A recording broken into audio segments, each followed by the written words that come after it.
বেশি হাসি। ওরে বনের বাপ, তুই আমাকে তোরা হার কর। আমার ভয়ে অনেক মানুষ পালিয়ে যায়। আজ তুই আমাকে দেখে বলছিস আমাকে ধরে হার কর। তোর মনে এমন কি দুঃখ একবার আমার কাছে খুলে বল। বাঘিনী রে,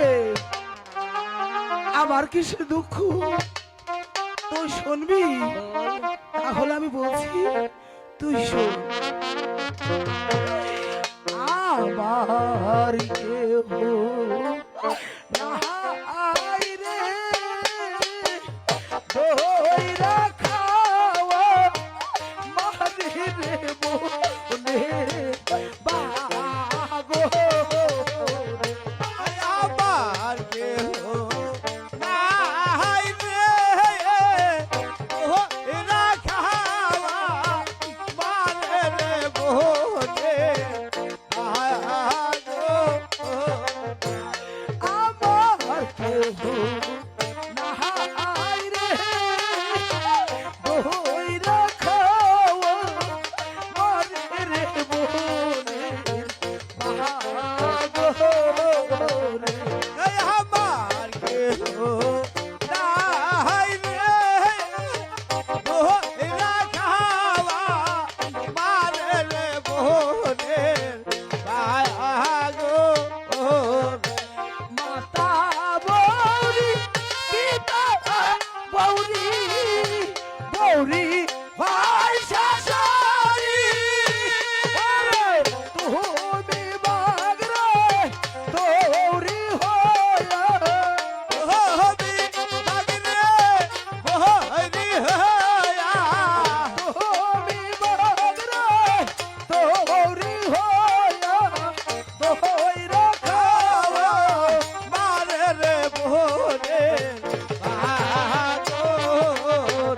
এই আমার কেহ নাই রে, ও এরা খাওয়া মারে রে বহরে আগর।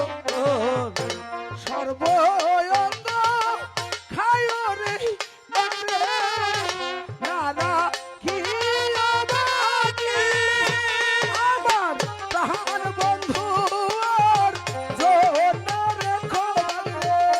আর বন্ধুয়া রে কমারে, প্রাণ বন্ধু আর জন্য রেখো বাগরে।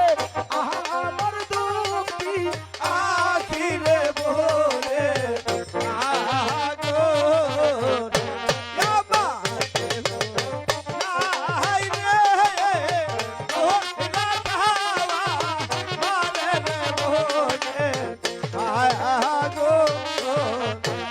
আমার কেহ নাই রে, ধইরা খাওয়া মারে রে মোরে বাহাগো।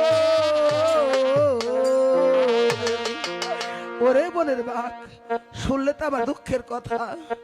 এবার তুমি আমাকে হার করো। ওরে মনীষী, এই বনমাঝে আমি তোকে খেতে চেয়েছিলাম, কিন্তু আজ তোর সমস্ত দুঃখের কথা শুনে আমি যে তোকে হার করতে পারছি না। কেন বাঘিনী?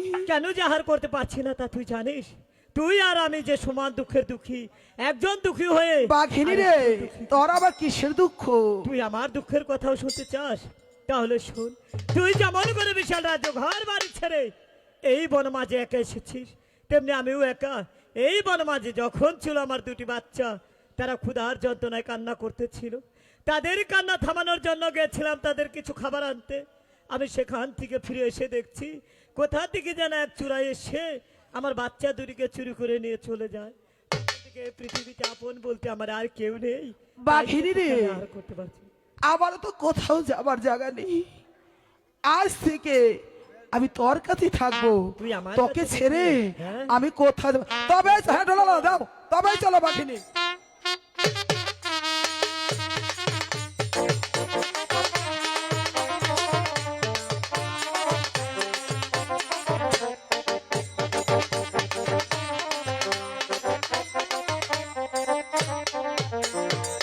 বাঘিনী রে, তুইও আমার সাথে ছলনা করলি। তুই না বললি আমার বাড়িতে বড় বড় ঘর আছে? কোথায় তোর বড় বড় ঘর? ওরে মা দুঃখিনী, আমরা হয়েছে বনের পশু, আমাদের কেমন করে বড় বড় দালান ঘর হবে বল?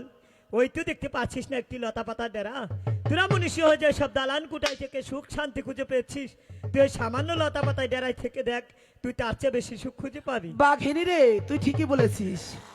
তোর কাছে থেকে জানো ওই মেহেরবান খোদা আমার মনের বাসনা পূরণ করে। করবে। বাঘিনী, বল, আমার একটি কথা শুনবি বাঘিনী? এমন কি কথা বলতে চাস বল? বাঘিনী রে, এদিকে আমি 5 মাসের গর্ভবতী, পঞ্চমাসের গর্ভ। আর 7 দিন ধরে কিছু খাই না তুই বাঘিনী। এখনো কিছু খাসনি? তুই আমাকে কিছু খেতে দিবি? ওরে মা দুঃখিনী, আমরা হচ্ছি বনের পশু, আর পশু হয়ে মনীষীর খাবার কোথা থেকে এনে দেবো?